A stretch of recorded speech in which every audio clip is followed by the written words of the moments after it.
The first movie was 10 out of 10, the second was 7 out of 10. So what will the third sequel be? Will it be higher than the last or less than? Well, let's get into this review. Roll the intro.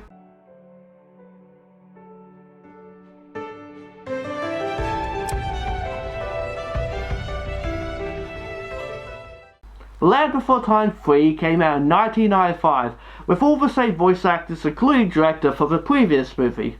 This one I also remember watching as a kid though. It didn't hit me in the nostalgia quite as much, but in certain scenarios, oh, it definitely did.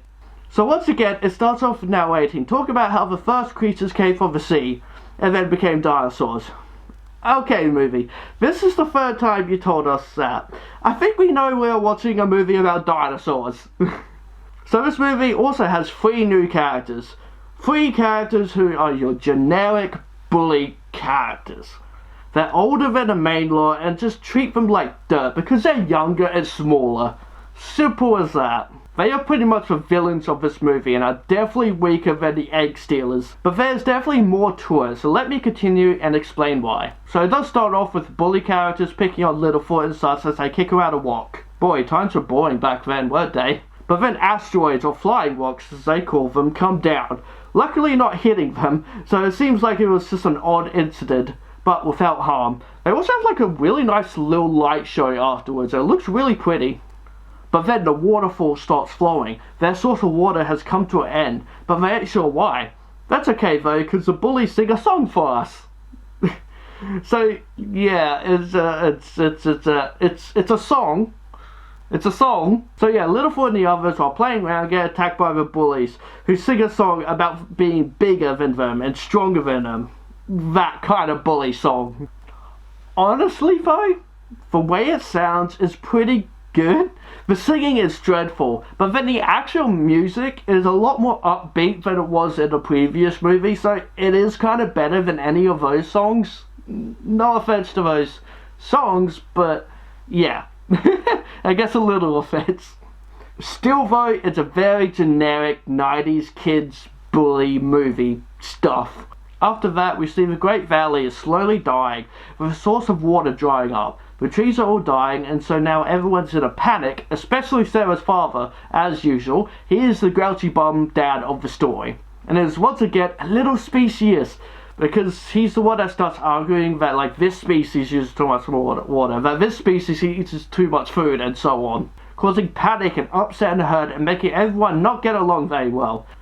The dinos are either on his side or on Grandpa's side, who is doing his best to keep everyone calm. But yeah, the water is drying up, so I think they need to only drink what's necessary. Though then Littlefoot and the others all playing around in there while the parents argue. They of course get ganged up by the bullies again, Littlefoot getting squashed by one of them. Which was funny because he tells everyone to run but doesn't run himself. Good job there, Littlefoot. Good job. And water ends up splashing right into Sarah's dad's face. Head on. He's like, this isn't funny, someone splashed water on me. If the water hit you square in the face, it means you were looking right at where it came from. But of course, the bullies don't get blamed, Littlefoot does, so now there's even more fighting among Sarah's dad and Grandpa. Time passes and everything is dying and everyone's kind of doing their own thing to survive, like taking turns to drink, which I do kind of like how like Grandpa mentions what time they drink, and then says he didn't organise the time for the kids, so it should be fine for Littlefoot to drink, which makes sense, they should be fine compared to the adult sizes. But then Grumpy Sarah's dad is all like, it's not your time, and Grandpa is like, what do you mean? I think you're going senile, old buddy, you just explained when your time is to drink. Yeah, okay, they are talking about Littlefoot, but at the same time he's talking about the long necks. And so, yeah. And then we get a song from the dad. Of course we do. All about survival. Admittedly, the music sounds good. The singing, not so much. It's just his voice, you know. But it's all about gotta be stronger than strong in survival. No tears, no closing your eyes. You gotta stand tough. You gotta be tough. And some join it while others join the grandparents, but, like, all in all, it's still like, let the kid have a drink. You're making yourself to be a white dick at the moment without care for the kids. Yes, okay, stay tough in these times. I get that. But let the kid drink. I like Sarah's like, they're acting like babies. And they really are. Which is actually the point. It is part of the message. So to try to stop them from fighting and all that, they decide to go look for water. They find water eventually, but then once again the bullies show up. The bullies saying that this is their water now, and not to tell the grown-ups. But that's exactly what Littlefoot intends to do, and so they all run away from the bullies. And apparently going the quickest way to get back home, but somehow end up in the mysterious beyond, and see that the flying rocks have trapped the water source. Yeah, somehow they end up in the mysterious beyond, I don't know. Even though, like, Littlefoot apparently knew the way to go, but that happens, sure. But then a fire breaks out while they're going back home, and then they do manage to make it back home. And they were warned about a fire happening because of the leaves drying up, which makes Sarah's father, he's all like, I'm going in this direction because that's what I say, even though Grandpa tells him that's the wrong way, that, like, that's where the fire will go. But he doesn't listen, because he's a butt like that, taking Sarah with him, because he's selfish like that. Luckily, when they're trapped by like a wing of fire at one point, luckily Grandpa saves the day by putting a tree down, which all the other trees just burn up in an instant. Good thing that one is made of special wood, named plot armor. So everyone is saved, and Sarah's father realizes he was being selfish and put his daughter's life on the line for his own selfish reasoning. So now they're trying to figure things out, and Littlefoot tells them of the water they found, and that it's like blocked up, but then adults warn of like the shark teeth in the mysterious beyond. So it's a matter of should they really take the risk. But of course, stupid bully character is like, it's my water, and so it goes off there on its own. And Littlefoot sees them and comes to their rescue. But not before we get a song sung by Littlefoot.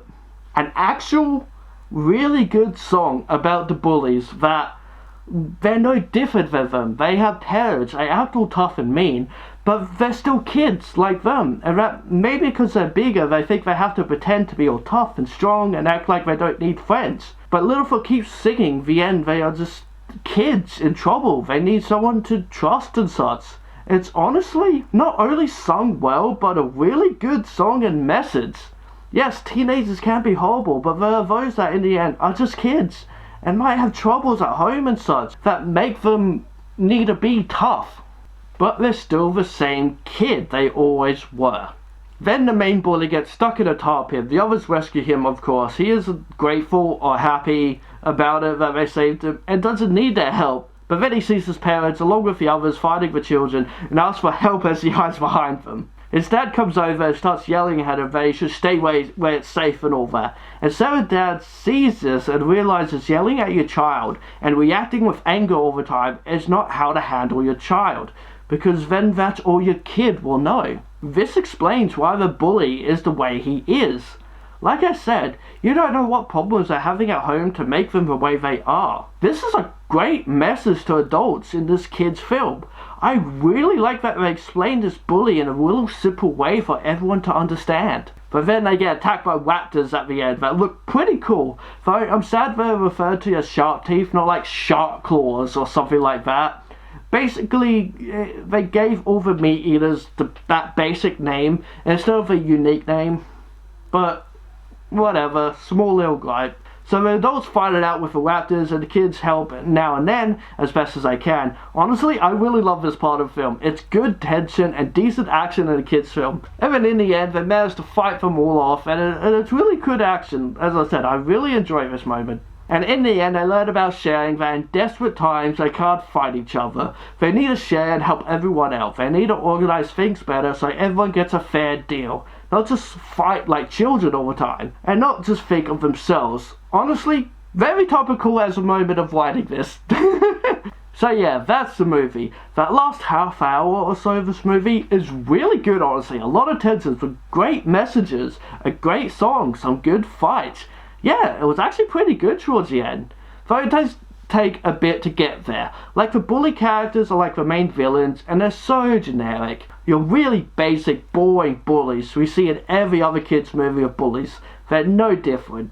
And the main story, like, it's not bad, but it doesn't really pick up until later when you understand the messages it's trying to convey. And once it does, then it's pretty good. The songs are better than the last movie, especially that last song sung by Littlefoot. It's just a really nice song with a good message. Not like one I would listen to, but the message is good is what I mean. Like, the messages of sharing is great too, and Sarah's dad learning not to be so loud and angry all the time is a great message for parents. All in all, a solid movie once it gets going, but that's just it, once it gets going. I was thinking of giving this movie a 5, or even a 4 at points, but that last half hour of the movie was really good. The message was clear, it made me sit there and actually watch what was going on. I enjoyed it, and so this movie is a 6 out of 10 foxes. Still not as good as the second one, which is definitely the better movie, but this one ended up being a good watch too in the end, so I'm looking forward to the next one, which I did own a VHS, I believe, or we recorded it onto a VHS back in the day. So I feel like that one's going to bring back a lot of memories. And I know this one is also a sad one, so I'm very much looking forward to it. Anyway guys, so I hope you enjoyed my Land Before Time reviews. I really hope so, because this is a lot of work. There's a lot of movies I have to get through. And a lot of script writing I gotta do. It's a lot of work. Also, I hope you give this video a like. It really helps me out more than you think. And please do subscribe to my channel, because I'll love you if you do. Hit that bell icon. And this fox says, be who you want to be. Alright guys, bye for now. And it's once again a little specious, because he's the one that starts arguing that with the other species uses up too much more water. They of course get ganged up by the bullies again, because he tells everyone to one that he doesn't want himself. That's not... You skipped a line, Blazie, good job there.